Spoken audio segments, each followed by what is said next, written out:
Hello, I'm Kelly Marie Smith and welcome to Western Perspective. For the past 85 years, the Garrick Theatre has been a hidden gem in the historic town of Guildford. But this small historic theatre is taking on a huge mission. Under the guidance of Australian renowned theatre director Raymond Omodei, the Garrick Theatre is tackling one of the greatest comic masterpieces from the 1700s, with a revamp of The Way of the World.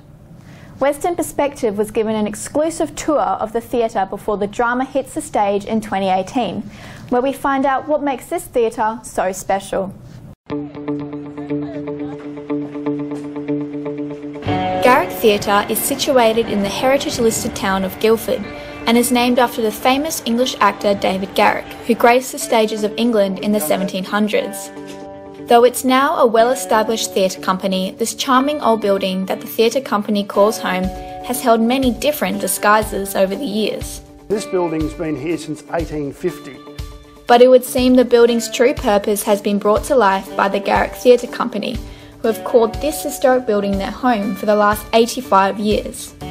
While considerably small in size compared to many prominent theatres, Garrick certainly doesn't let that stop them from putting on world-renowned plays. So this is it.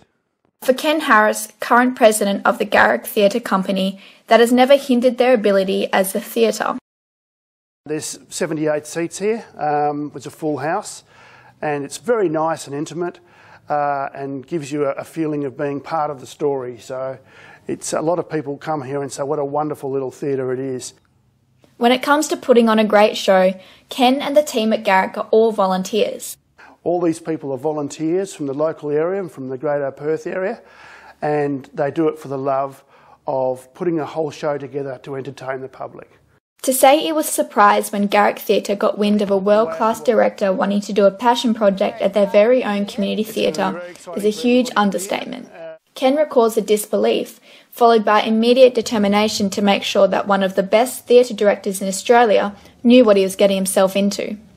That director goes by the name of Raymond Omodei. It was a great honour to meet this man. He is a walking encyclopedia of everything theatrical, and said, Ray, why would you want to come here when you can get paid a lot of money to do it at the Regal, Her Majesty's, or the Heath Ledger Theatre? He says, I don't want to do anything now. I just want to do it without managers and paid actors, and just do it for the fun of the play. The play is called The Way of the World, known as the Baroque gem in the crown of English theatre, and holds high regard in the theatre community.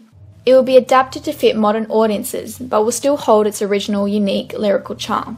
Ray, the director, has updated the language so that it will be relevant to 21st century audiences. So you're not going to get too complicated language, but it will still flow and be lyrical, and you'll be able to enjoy the play. It's a connection between the characters in the play and those we see in the 21st century that Ken believes will be what entertains the audiences, young and old, the most. All of these people in this play are rich and entitled and think they know better than anyone else, and think that because of their station within the society of the 1700s when it's set, that they can get away with whatever they want to get away with.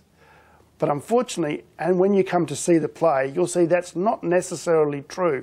This honour that is the guidance of Raymond Omodei has left those at Garrick Theatre community ready and willing to learn all they can from a once-in-a-lifetime opportunity. It is a dream come true for all of us here at Garrick, myself included, that a professional director of his standing would come down with his crew and put this play on. Ken says everyone is welcome to Garrick Theatre to see The Way of the World when it opens early next year. It's a play that will join theatre's classics, keeping theatre lovers and actors coming back for years to come. I encourage anybody who gets a chance to come along and see it next year, March 2018. And that's all we have time for this week. Don't forget to tune in next week, where we will bring you the final Western Perspective of 2017.